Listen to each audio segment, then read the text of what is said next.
Fala galera, tudo bem com vocês? Eu sou o professor Jailton, professor de Biologia, professor de Química, e eu vou começar a montar algumas aulas aqui de Química básica para vocês, começando aí com modelos atômicos, depois passando por distribuição eletrônica, tipos de ligações, interações químicas, reações químicas, né, a parte de estequiometria. Fiquem ligados aí no canal que a gente vai ter bastante aulas relacionadas para vocês. Hoje a gente vai iniciar com modelos atômicos e a parte de configuração eletrônica no próximo vídeo, tá? Então a gente vai iniciar falando. Qualquer dúvida vocês podem deixar perguntas pelos comentários, tá? E a gente vai iniciar então com a parte de modelos atômicos. Então, a gente vai falar um pouquinho sobre modelos atômicos. Para a gente começar a falar sobre modelos atômicos, né? A gente faz uma pergunta inicialmente: de que é constituído a matéria, né? E aí, algumas pessoas já podem me responder do que é constituída a matéria. Mas pode ter pessoas aqui também no nosso canal que vai me falar: mas o que é matéria, né? E essa matéria não é a matéria que a gente estuda, né, em sala de aula, química, física, biologia, né? É a matéria que a gente conhece aqui no nosso planeta. Então, matéria, chamamos de matéria todos os materiais que formam o nosso universo. A matéria, ela possui massa e ocupa lugar no espaço. E tudo que a gente conhece como sólido, líquido ou gasoso é uma forma de matéria. E a nossa matéria é formada por átomos, né? E os átomos são a base de estudo da disciplina de química. Então, tudo que é formado por átomos a gente precisa estudar. Mas aí vem a outra pergunta, né? O que é um átomo? E aí, essa pergunta ela não surgiu agora, né? E principalmente por algumas pessoas que estão visitando o canal agora e não sabem também sobre essa resposta. Essa pergunta ela veio de muito tempo atrás e a gente vai ver um pouquinho da história, né? De todos os cientistas que também fizeram essa pergunta na cabeça deles e que hoje a gente tem um compilado, né, dessas informações, trazendo então essa informação como um átomo moderno que a gente tem hoje, que a gente estuda hoje.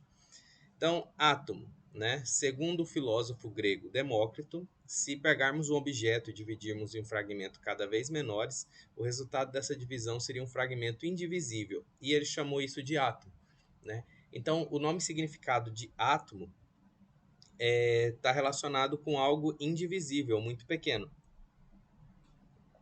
Porém, né, esse nome foi utilizado bem antes ali de Cristo e é utilizado até hoje esse nome átomo, mesmo que o seu significado não seja relevante ao conhecimento que a gente tem hoje. Demócrito também achava que toda a matéria existente era resultado de uma combinação de átomos de 4 elementos, sendo elas terra, ar, fogo e água, né? Porém, hoje nós sabemos que nós temos vários elementos químicos na nossa tabela periódica e não é nenhum desses aqui.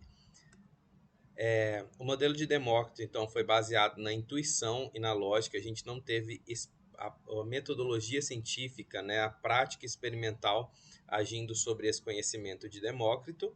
Então, ele via materiais diferentes e ele agiu nesse pensar, nessa lógica deles, que se fosse dividindo, formaria átomos, né, pequenininhos ali, indivisíveis de cada material desses. Aí, antes do modelo de átomo que conhecemos hoje, existiram vários modelos. Nos tempos de Isaac Newton, o átomo era considerado uma esfera muito pequena, rígida, indivisível e indestrutível. Então, Isaac Newton também teve mesmo pensamento de Demócrito. Então, era algo que você não conseguia dividir mais.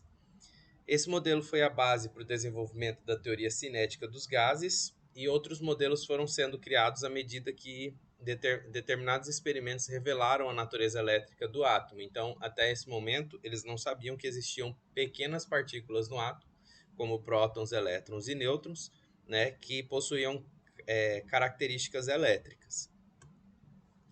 Essa aqui é a evolução dos modelos atômicos, né? Então a gente tem Dalton, Thomson, Rutherford, Bohr e Schrödinger como principais nomes dentro da evolução dos modelos atômicos. A gente vê que, por exemplo, o modelo de Dalton ele não é mais utilizado hoje, nem o de Thomson, né? Porém, eles contribuíram bastante para os modelos atuais que a gente tem hoje.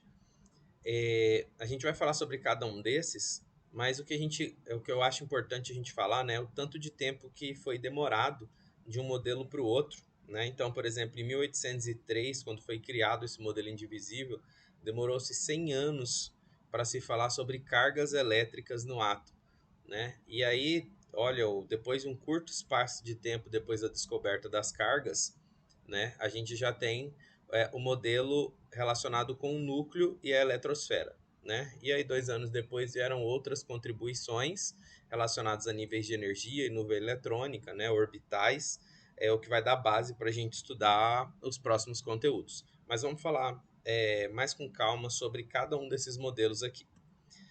Então, o modelo de Dalton. Dalton sugeriu um modelo na qual o átomo seria uma partícula rígida e indivisível. Ele acreditava que o átomo seria a partícula elementar, a menor unidade da matéria. E esse modelo ficou conhecido como bola de bilhar. Então, aqui era uma bola maciça, né, sem nada por fora, toda preenchida por dentro, e esse seria o átomo. Depois disso, Thomson sugeriu um modelo na qual os elétrons com cargas negativas estariam distribuídos uniformemente em um grande volume de carga positiva, tornando um átomo eletricamente neutro. Esse modelo ficou conhecido por pudim de passas, ou seja, Thomson, né, usou a ideia de Dalton, onde a gente teria uma bola maciça, essa bola maciça seria positiva e os elétrons ficavam grudados nessa bola, a ponto deles serem eletricamente neutros, né? O positivo anular o negativo. Né? Aí só que a pergunta, tá? Da onde que surgiu esse conceito elétrico, né, de um átomo? Então a gente tem aqui o que Thomson fez, né? Ele estava pesquisando raios catódicos. Raios catódicos são raios com cargas negativas e ele verificou que eles poderiam ser interpretados como sendo um feixe de partículas carregadas negativamente. E essa partícula ele chamou de elétrons, né? Então, a partir desses raios catódicos, a gente teve o nome de elétrons a partir de Thomson. Então, por exemplo, eu estou fazendo uma atividade, está me perguntando a partir de qual modelo atômico surgiu a característica elétrica do átomo, né? Então, foi a partir do modelo de Thomson. O modelo de Thomson, pudim de passas, ele deixou de existir após os experimentos de Rutherford, porém ele contribuiu bastante, pois a partir desses modelos de Thomson, experimentos de Thomson, foi quando surgiu as características de elétrons e prótons. Aqui seria um experimento de Thomson, então ele carregou aqui, né, uma bateria onde ele partiu dos raios catódicos, que são raios negativos, e aqui em cima como se fosse ímãs, né, de lado positivos e negativos, e ele viu que esse feixe de raios negativos, ele era atraído pelo lado positivo. E aí a partir desse experimento, ele conseguiu concluir que os átomos tinham cargas elétricas e deu esse nome da carga elétrica negativa para o elétron. Porém, né, a partir desse experimento, ele ainda não conseguiu afirmar como que era esse átomo. Ele apenas afirmou que tinham cargas positivas e negativas, utilizando lá o conhecimento de Dalton, falando que era uma bola cheia de cargas elétricas negativas. Depois disso veio Rutherford. O modelo atômico de Rutherford ele é baseado nos resultados da experiência que ele e seus colaboradores realizaram, mas a gente só tem o nome de Rutherford, né, falando nesse modelo. Essa experiência consistia num bombardeamento de uma lâmina finíssima de ouro com partículas alfa. Essas partículas alfa são partículas positivas. Rutherford e seus colaboradores eles verificaram ao contrário do que o modelo de Thomson sugeria, né? Por quê? Ao você lançar uma partícula alfa em algo positivo, né, já que essa partícula alfa também é positivo, positivo com positivo ele tende a se repelir, né? Então, quando Rutherford fez esse experimento com seus colaboradores, ele imaginava que todas as partículas alfas direcionadas a essa fina camada de ouro eram para todas serem repelidas, né? Ou seja, retornar em direção a eles, porque positivo com positivo era para se repelir. Porém, eles verificaram que apenas uma partícula alfa das 100 mil emitidas sofria desvio ou reflexão ao incidir na lâmina de ouro. E a partir desses experimentos, concluíram então que o raio do átomo era 10 mil vezes maior que o raio do núcleo. Né? Esse aqui foi o experimento que Rutherford e seus colaboradores fizeram. Então, eles fizeram a emissão de partícula alfa, que seria positiva, e eles viram que a cada 10 mil partículas enviadas, apenas uma retornava ou sofria desvio. Né? E aí ele concluiu que o seguinte, né? Se o átomo, para ele desviar ou repelir, ele deveria ser positivo, né, o local onde batia esse feixe de partículas positivas.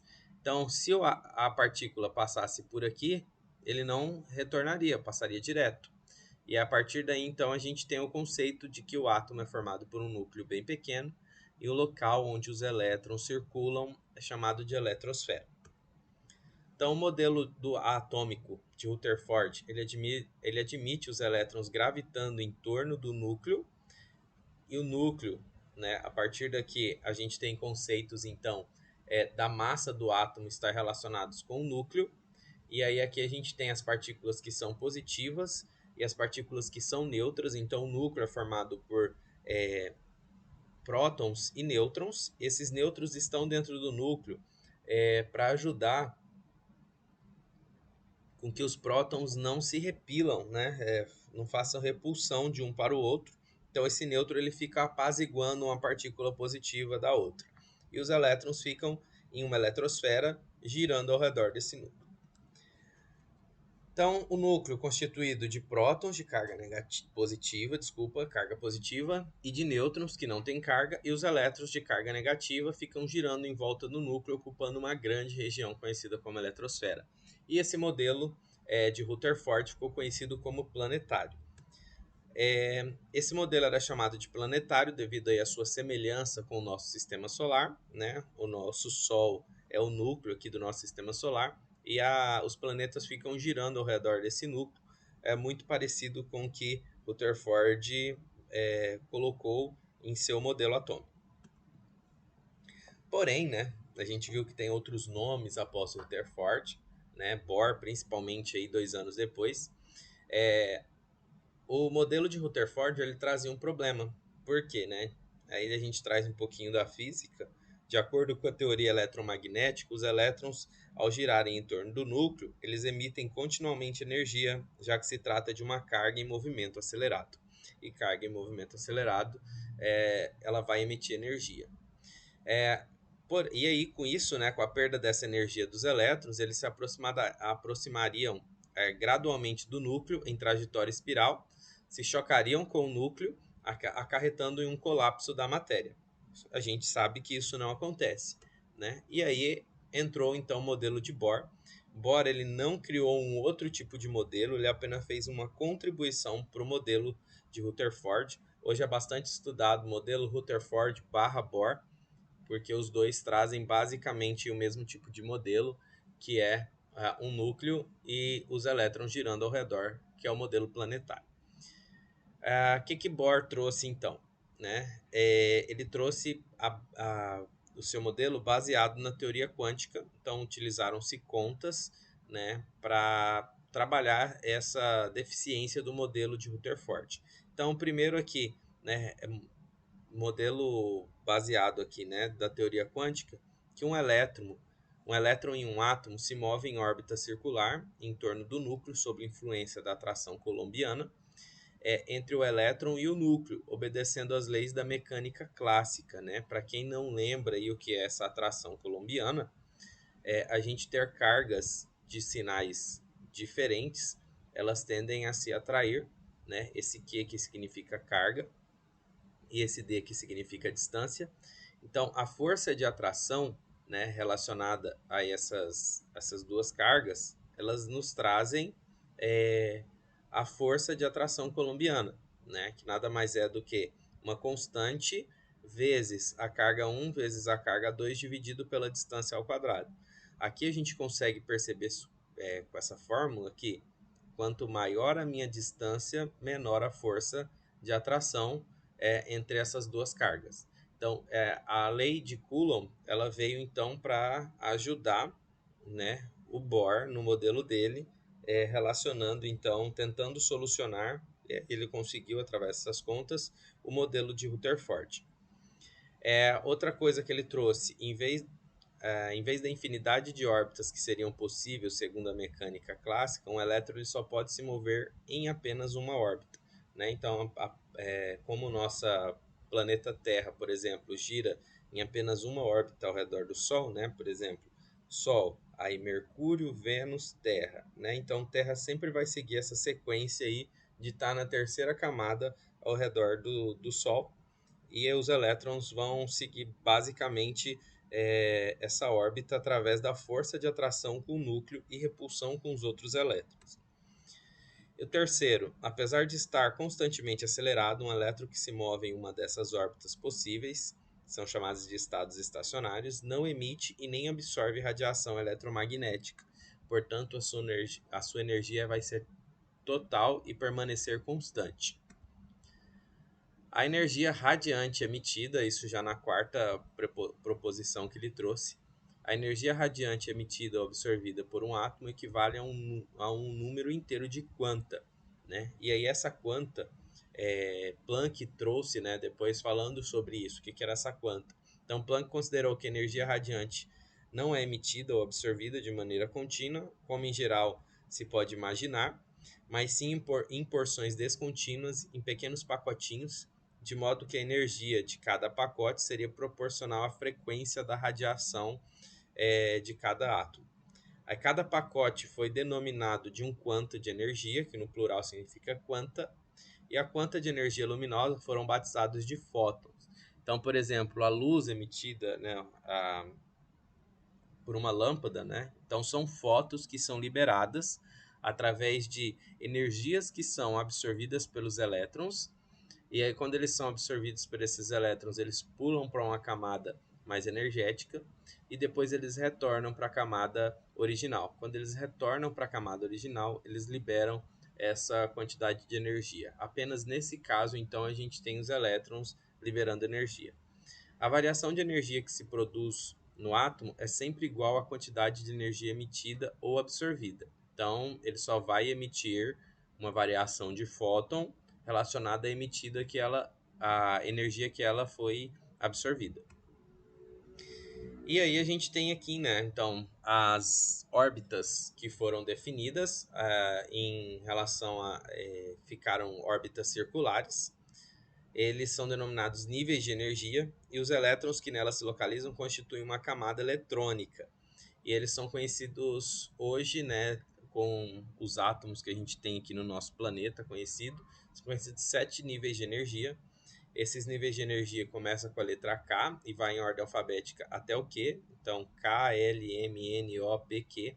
Esses números que estão aqui embaixo são as quantidades de elétron que cada camada pode ter, né? Então, por exemplo, a K pode ter até 2 elétrons, a L pode ter até 8, a M pode ter até 18. Então, por exemplo, se um átomo chegar até a camada M e conseguir preencher todos os seus elétrons dessa camada M, significa que o átomo vai ter 28 elétrons, porque a camada K vai ter 2, a camada L 8 vai dar 10, com 18, 28, né? Porém, ele não necessita ter os 18 elétrons nessa terceira camada. Ele pode ter de 1 até 18 e assim sucessivamente para as demais camadas também. Aqui foi o que a gente falou, então, para fazer essa liberação dessa quanta, né? Por exemplo, aqui no átomo de hidrogênio, ele precisa absorver uma quantidade de energia e saltar para uma camada mais energética. E ao retornar, ele vai liberar essa energia que ele absorveu anteriormente, né? Então, isso aqui está relacionado aqui com a emissão de fóton de energia. Uma das coisas que a gente pode trazer para o nosso cotidiano relacionado a essa liberação de fótons, né, seria os fogos de artifícios aí liberados. Mas dei uma pergunta, né? Por que os fogos de artifícios eles são coloridos? Então a gente vai ver aqui agora o porquê dessa pergunta. Quando ocorre uma explosão da pólvora, a energia gerada vai fazer com que os elétrons que estão mais próximos do núcleo que são aqueles de menor energia, dirijam-se para o nível de maior energia, né? Então, por exemplo, se ele está no K, ele vai passar para a camada L. Ao retornarem aos níveis iniciais, então depois do L ele retorna para K novamente, a energia que foi absorvida será liberada, emitindo luz, né? Nesse caso aqui seria colorida. Aí a gente pode pensar o porquê que são essas cores, né? Por que dessas cores nos fogos de artifício? Então aqui, para ajudar nessa coloração, sais provenientes de diferentes metais são adicionados à pólvora. Então cada tipo de elemento, né, metais, eles vão emitir uma cor diferenciada, um fóton, né, com cores diferenciadas. Para a gente ter o um exemplo aqui, se eu colocar sal de sódio ou de cálcio, eles vão dar cor amareladas nos fogos. Se for lítio e estrôncio, vai dar cor avermelhada. Se for bário e cobre, vai dar cor esverdeada. Se for ferro, cor dourada, potássio, cor azulada ou púrpura, e magnésio, cor branca ou prateada. Aqui a gente tem uma pergunta, né, que foi utilizada na PUC. Um átomo excitado emite energia muitas vezes em forma de luz visível. Por quê? Né? Então aqui a gente tem a resposta como sendo B. Um dos seus elétrons desloca-se para o nível de energia mais baixo, aproximando-se do núcleo. Né? Mas para ele aproximar-se do núcleo, ele precisa saltar para uma camada mais energética. Sim, porém, nesse saltar para uma camada mais energética, ele não vai emitir energia. Ele só vai emitir energia quando ele retornar para sua camada mais próxima do núcleo. Então, a resposta certa aqui vai ser a letra B. Né? Aqui está falando que um de seus elétrons foi arrancado do átomo. Não, isso aqui não vai fazer com que o átomo emita energia. Um dos elétrons desloca-se para o nível de energia mais alto, afastando-se do núcleo. Né? Nesse caso foi o que eu expliquei para vocês. Quando ele salta da menor camada para a maior camada, ele não vai emitir, ele vai absorver energia, e quando ele retornar, ele vai emitir. Os elétrons permanecem estacionários nesse nível de energia? Não, se fizer isso, ele não vai emitir energia também. E os elétrons se transformam em luz, segundo Einstein, né? Não, a gente nem comentou sobre isso aqui. Então, pessoal, a gente, para encerrar a aula, né, Sommerfeld, ele fez outras contribuições relacionadas aí ao que Bohr trouxe, né? Ele propôs a existência de órbitas circulares, onde esses elétrons poderiam circular. Essas órbitas, elas podem ser circulares e também elípticas. E aí, para Sommerfeld, no nível de energia N, havia uma órbita circular, N-1, e as órbitas elípticas de diferentes excentricidades. Por exemplo, né, se a gente está lá na camada 4, vai ter uma órbita circular, né, então 4 menos 1, uma órbita circular, e 3 órbitas elípticas, né, que seria 4 menos 1, vai ter 3 órbitas elípticas. E cada uma das órbitas elípticas constitui um subnível, e cada um com a sua energia. É o que a gente vai falar na próxima aula, relacionando sobre esses níveis de energias. Vai falar um pouquinho sobre química quântica, né? Então, onde que possivelmente esses elétrons possam estar, e quais foram os números quânticos que foram dados para o endereço de cada átomo. Né? Então, fiquem ligados aí que na próxima aula a gente vai falar sobre esse assunto.